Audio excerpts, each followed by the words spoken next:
ఇవాళ ఓకే. మనకి ఎంత ఉంటారు ఒక అసెంబ్లీ నియోజకవర్గానికి జనం 5 లక్షలు ఉండొచ్చును.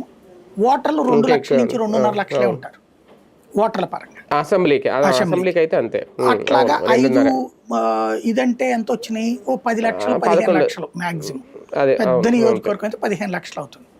ఇప్పుడు దాన్ని పార్లమెంట్ అదే అయితే. ప్రాతిపదికన పెడితే 10 లక్షలకే తగ్గించారనుకోండి. దాదాపు హ్మ్. 900 సీట్లు. ఎందుకంటే దేశవ్యాప్తంగా 145 కదా! 145 హ్మ్. కోట్ల జనాభా.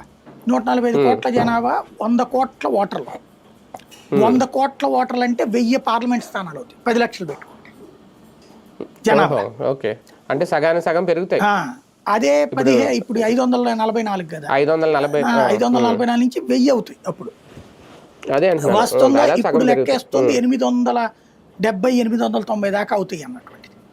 అది హుహు. అంతకుముందు హ్మ్. 2, 3 ఏళ్ల క్రితం వేసుకున్న ఎస్టిమేషన్. ఇప్పుడు హ్మ్. ఇంకా పెరిగే అవకాశం ఉండొచ్చు. ఎందుకంటే హ్మ్. ఆ రోజునున్న ఓటర్ల లెక్క దేశవ్యాప్తంగా 850 కోట్లు ఇదే 85 కోట్లు దాకా ఉన్నారన్నమాట. అందుకని 850 లెక్కేశారు. ఇప్పుడు కానీ మొన్నటి పార్లమెంట్ గణాంకాలు సిట్టింగ్ కెపాసిటీ 800 చిల్లర ఎంతో అన్నారు కదా సార్ అప్పుడు? 700 చిల్లర 1000 ఉందా? 870 కెపాసిటీ.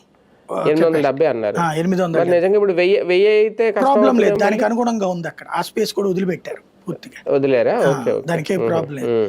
మేబీ హుహు. 870 దగ్గరైతే అప్పుడు 15 లక్షల మందికి ఒక సీట్ అవుతది. ఆ హ్మ్. విధంగా హ్మ్. లెక్కలేసుకున్నప్పుడు మనకు కొంత తగ్గొచ్చు సీట్.